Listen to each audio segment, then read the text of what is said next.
आज है होली का त्योहार, इसीलिए आप सबको होली की हार्दिक शुभकामनाएं। और आज मैं आ चुका हूँ मथुरा में, क्योंकि मुझे यह होली का त्योहार सेलिब्रेट करना है अपने बाके बिहारी के साथ। तो इस वीडियो में आप लोग देखेंगे कि वृंदावन में किस तरह से मंदिरों पर होली का त्योहार मनाया जा रहा है, किस तरह का सेलिब्रेशन है, कितनी श्रद्धालुओं की भीड़ मंदिरों के दर्शनों के लिए उमड़ी हुई है। तो हम भी राधा नाम रूपी गुलाल और रंगों का आनंद लेते हुए यहाँ के जो मंदिर है वहाँ पर दर्शनों के लिए जरूर जाएंगे। तो आइए इस होली के पावन त्योहार पर दर्शन करते हुए वृंदावन की यात्रा को सफल बनाते हैं।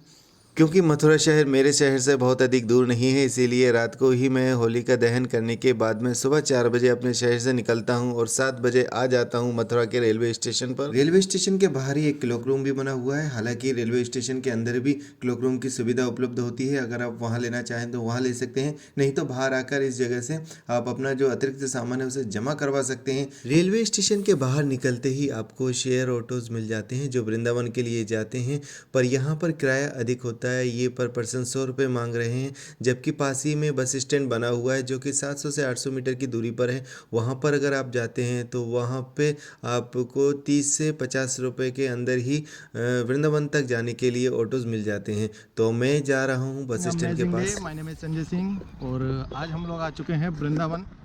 अभी मैं मथुरा में हूँ। मथुरा से फिर वृंदावन जाएंगे और यहाँ से आपको शेयर टैक्सीज वगैरह भी मिल जाती हैं, ऑटोज़ वगैरह भी मिल जाते हैं वृंदावन जाने के लिए।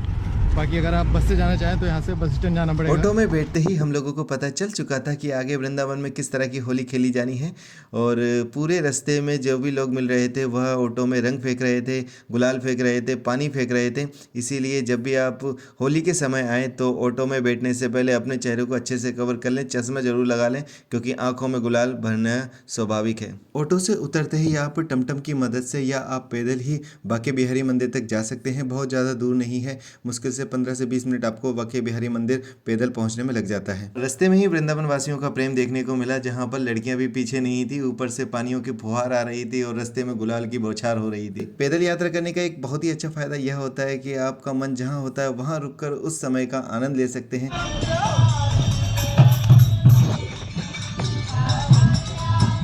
तो वृंदावन के लोगों की जो पानी की सौगात मिलती है होली के गुलाल की, तो ये सब मैं आपको ओरिजिनल आवाज़ में सुनाना चाहता हूँ, दिखाना चाहता हूँ, तो उसका आनंद लीजिए।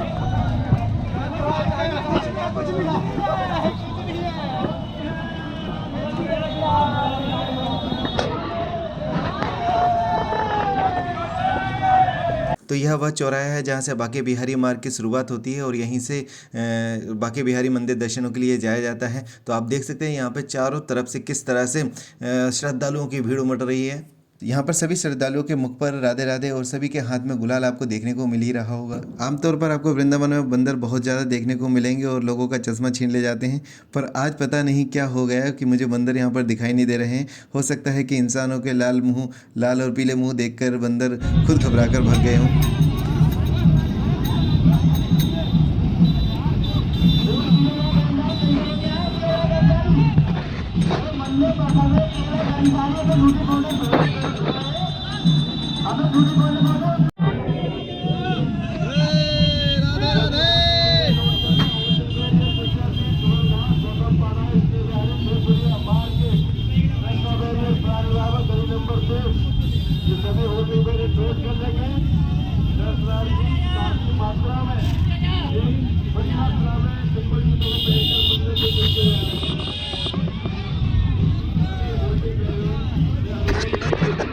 तो अब हम लोग बाके बिहारी जी के दर्शनों के लिए लाइन में लग चुके थे।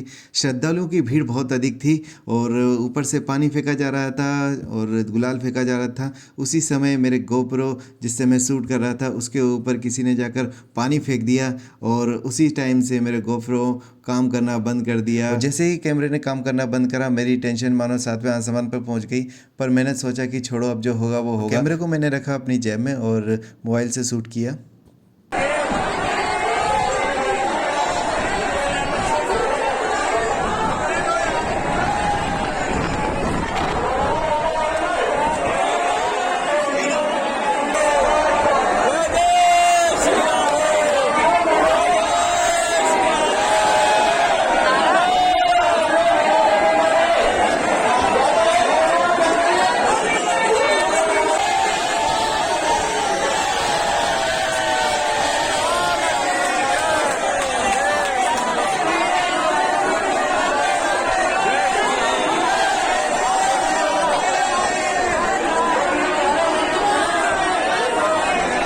तो बांके बिहारी दर्शन करते समय बहुत अधिक भीड़ थी और हर तरफ गुलाल ही गुलाल उड़ रहा था।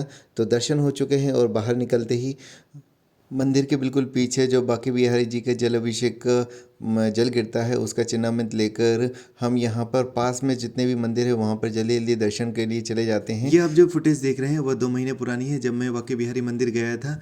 क्योंकि मेरे कैमरे में पानी जा चुका है, कैमरा काम नहीं कर रहा है, इसी वजह से मुझे पुरानी जो फुटेज है वो यहाँ पर ऐड करनी पड़ रही है। जो बांके बिहारी के सबसे पास में मंदिर है वो श्री राधा स्नेह बिहारी मंदिर है। यहाँ पर आप जरूर आइएगा। और बिल्कुल पास में ही बना हुआ था राधा बल्लभ लालजू महाराज मंदिर, जो कि आप किसी से भी पूछेंगे तो वो आपको बता देंगे। इन मंदिर में जाने के लिए आपको वृंदावन की तंग गलियों से होते हुए जाना होता है, क्योंकि मेन रास्ते पर तो बांके बिहारी के दर्शन करने वाले जो श्रद्धालु हैं उनकी भीड़ लगी हुई है, इसीलिए गलियों से होते हुए हम लोग पहुँच जाते हैं श्री राधा बल्लभ जी महाराज। और यहाँ पर पहुँचकर आपको भगवान जी के दर्शन बहुत अच्छे से हो जाते हैं। आप चाहें तो उनकी मोबाइल से फ़ोटो भी ले सकते हैं। यहाँ पर किसी तरह की कोई रोक टोक नहीं है और बहुत बड़ा आंगन है जहाँ पर आप मस्ती में झूम सकते हैं। यहाँ पे दर्शन करने के बाद में आप पहुँच जाइए सीधा राधा रमन मंदिर। और यहाँ पहुँचने के लिए आप थोड़ा सा दुकान पर और लोगों से पूछते हुए आइएगा, क्योंकि रास्ता गलियों से होते हुए जाता है तो थोड़ा सा आपको दिक्कत हो सकती है यहाँ पहुँचने में। जब यहाँ पर आप दर्शन करने के लिए आएंगे तो पाएंगे कि यहाँ पर जो भगवान की मूर्ति है वह बहुत अधिक बड़ी नहीं है। यहाँ पे जो दर्शनों के लिए मूर्ति विराजित है वह 1565 में बैसाख की पूर्णिमा को स्वयं ही प्रकट हुई थी, इसीलिए यह प्राचीन मंदिरों में से एक मंदिर माना जाता है। तो यहाँ पर आप दर्शनों के लिए जरूर आइएगा। और यहाँ दर्शन करने के बाद में अब आप लोग पहुँच जाइए निधिवन, जो कि बहुत ज़्यादा दूर नहीं है। निधिवन वह जगह है जहाँ पर कृष्णा जी राधा जी के साथ में लीला करते हैं, जो कि रात में बंद रहता है और ऐसा माना जाता है कि रात में यहाँ पर किसी को भी आने की इजाज़त नहीं है।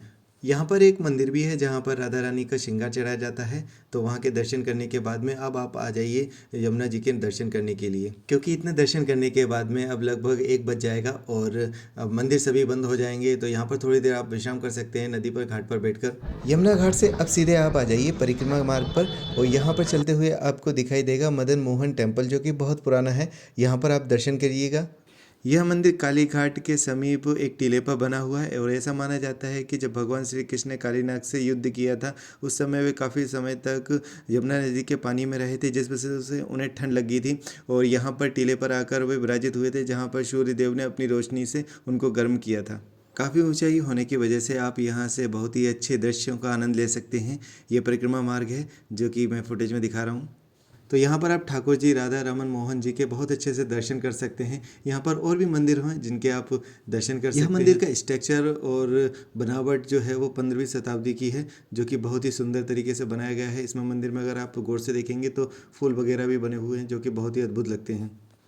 तो यहाँ से बहुत ही करीब काली घाट पर एक बहुत ही प्राचीन मंदिर बना हुआ है जिसे कालीदाह मंदिर कहा जाता है और यहाँ पर आकर आप दर्शन कर सकते हैं और जान सकते हैं कि किस तरह से भगवान कृष्ण ने कालीनाग से युद्ध किया था और वहाँ पर किस तरह से वहाँ की लीला रची थी। तो यहाँ पर देख सकते हैं कि कालीनाग और उनके ऊपर विराजित हैं भगवान श्री कृष्ण, जो कि नृत्य कर रहे हैं। आसपास कालीनाग की 4 पत्नियाँ खड़ी हैं जो निवेदन कर रही हैं उन्हें छोड़ने का। और यह 5000 साल पुराना वटवृक्ष जिसकी डाल से भगवान श्री कृष्ण ने काली से युद्ध करने के लिए छलांग लगाई थी।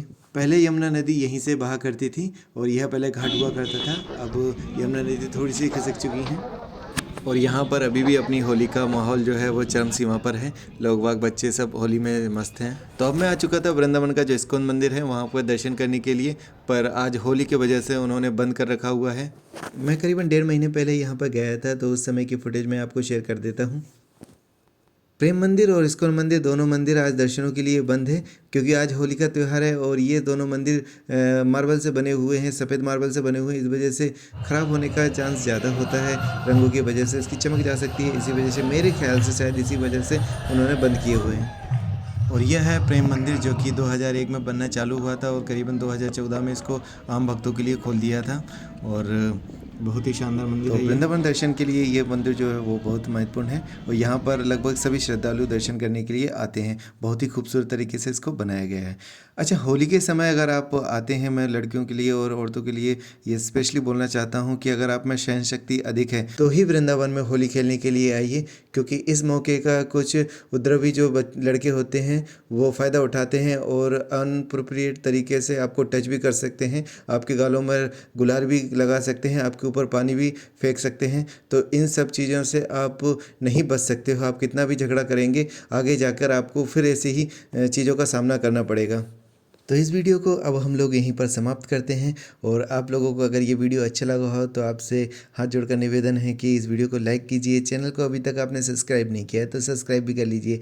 Thank you so much for watching. Holi की आपको और आपके पूरे परिवार को हार्दिक हार्दिक शुभकामनाएं, और आप सभी का जीवन होली के रंगों की तरह हमेशा रंग बिरंगा बना रहे। Thank you so much for watching. Happy